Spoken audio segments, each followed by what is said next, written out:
Paulo, apóstolo, escrevendo aos Coríntios, na sua primeira carta, no capítulo 15, nos versículos 3 e 4, ele faz um resumo. Paulo tinha essa capacidade de fazer um resumo, de fazer bem conciso alguma coisa que era tão grande, e ele consegue fazer isso. O resumo do Evangelho, nesses 2 versículos, diz assim: porque primeiramente vos entreguei o que também recebi, que Cristo morreu por nossos pecados, segundo as Escrituras, e que foi sepultado e que ressuscitou ao 3º dia, segundo as Escrituras. Acabou, isso é o Evangelho.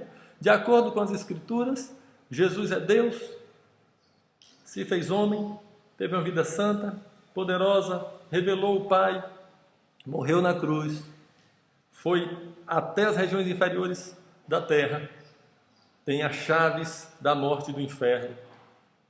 E Jesus ressuscitou.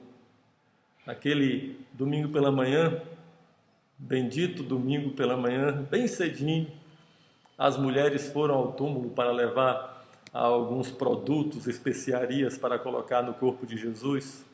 E aquelas histórias descritas nos evangelhos, cenas lindas, das mulheres falando com o anjo, depois falando com o próprio Jesus, e a pergunta do anjo é: por que buscais entre os mortos aquele que vive? A pedra no túmulo, na porta do túmulo, tinha sido retirada, um terremoto tinha acontecido e Jesus não estava mais lá dentro. Quando os discípulos que chegaram entraram ali e viram o pano naquele lugar onde era para estar o corpo de Jesus, e um outro pano arrumadinho, Jesus dobrou e colocou lá no canto. Jesus não estava mais no túmulo, ele tinha ressuscitado. E ele aparece naquele mesmo domingo aos discípulos. Eu gosto muito da história de Jesus com os 2 discípulos no caminho de Emaús, naquela conversa, em alguns momentos engraçada, em outros momentos dramática, e ele se revela aos 2, na casa dos 2 em Emaús, no partir do pão. Os olhos dos 2 são abertos e eles reconhecem quem é Jesus. Jesus desaparece e eles voltam para anunciar que tinham visto Jesus. Depois aparecem, como o próprio Paulo diz, a mais de 500 irmãos.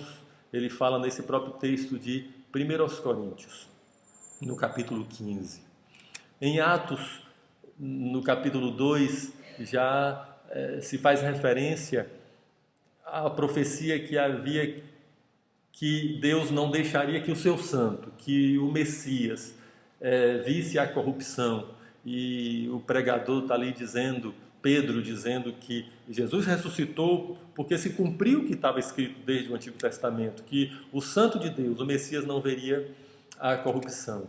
Romanos 4, 25, Paulo novamente faz um resumo do Evangelho, da obra de Cristo, e diz que ele foi entregue por causa das nossas transgressões e ressuscitou por causa da nossa justificação. Interessante como Paulo junta morte e ressurreição de Jesus como parte de uma só obra, e realmente é assim, porque na morte Jesus paga os nossos pecados, ele morre levando os nossos pecados, ele se oferece a si próprio como sacrifício pelos nossos pecados. A sua morte é por causa da nossa transgressão.